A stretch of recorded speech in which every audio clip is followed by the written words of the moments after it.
मिथिला में मधुबनी पेंटिंग और मखाने के अलावा एक मजबूत ब्राह्मण राजनीतिक नेतृत्व का बड़ा शानदार इतिहास रहा है। इस इलाके से आने वाले ब्राह्मण नेताओं की मजबूती और इनके कद का अंदाजा आप इसी बात से लगा सकते हैं कि इनकी तूती केवल बिहार राज्य की सत्ता में नहीं बल्कि केंद्र की सत्ता के गलियारों तक बोलती थी। ऐसे नेताओं की फहरिस्त में पहला नाम आता है ललित नारायण मिश्रा का। दरभंगा से सांसद हुआ करते थे और केंद्र में मंत्री भी। कद्दावर नेताओं की लिस्ट में उनका नाम इस पायदान पर था कि आप ये समझिए, एक समय उनको इस देश में पीएम पद का दावेदार भी माना गया। एक हादसे में उनकी मौत हो गई। ललित नारायण मिश्रा के बाद उनके छोटे भाई जगन्नाथ मिश्रा ने बिहार की राजनीति में कदम रखा। 3 बार बिहार के मुख्यमंत्री बने।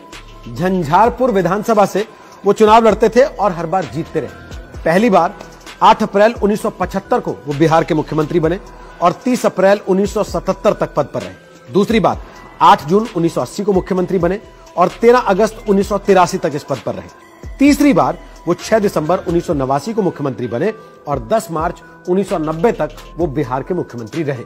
ब्राह्मण नेताओं की फहरिस्त में शुमार किए जाने वाले पंडित हरिनाथ मिश्रा का नाम भी कद्दावर नेताओं की लिस्ट में शुमार किया जाता है। दरभंगा के मेडिकल कॉलेज की स्थापना का श्रेय पंडित हरिनाथ मिश्रा को ही दिया जाता है। सीपीआई के एक बहुत बड़े नेता भोगेंद्र झा भी ब्राह्मण नेता रहे। वो मधुबनी से 5 बार सांसद चुने गए।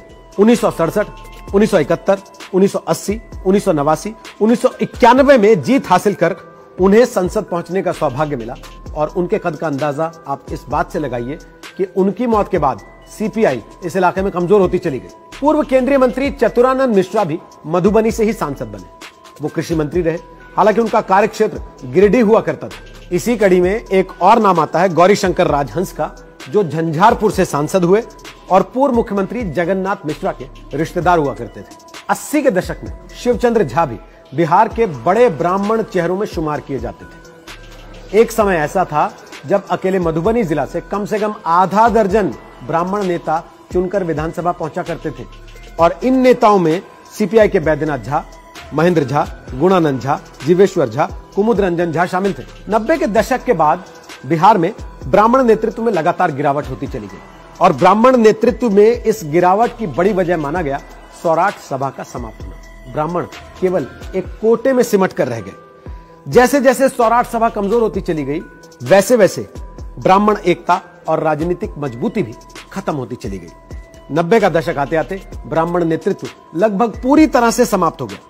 सौराठ सभा मैथिल ब्राह्मणों का एक सभा स्थल हुआ करती थी जहां बिना किसी बैनर के लाखों ब्राह्मण इकट्ठे हुआ करते थे। शास्त्रार्थ होता था, उसी के आधार पर बच्चों को उपाधि भी दी जाती थी। लेकिन बाद में धीरे धीरे यह महज एक वैवाहिक स्थल बनकर रह गई। 90 के दशक के बाद सौराठ सभा का जैसे जैसे पतन हुआ वैसे वैसे ब्राह्मण नेतृत्व भी धीरे धीरे करते हुए कमजोर होता चला गया।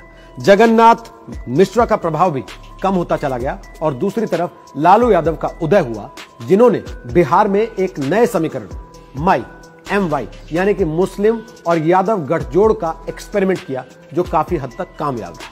इसके बाद राजनीति के मैदान में जब ब्राह्मण अलग थलग और अकेले पड़ गए, तब विनोद नारायण झा जैसे नेता ने भी पाला बदलकर बीजेपी का दामन थाम लिया।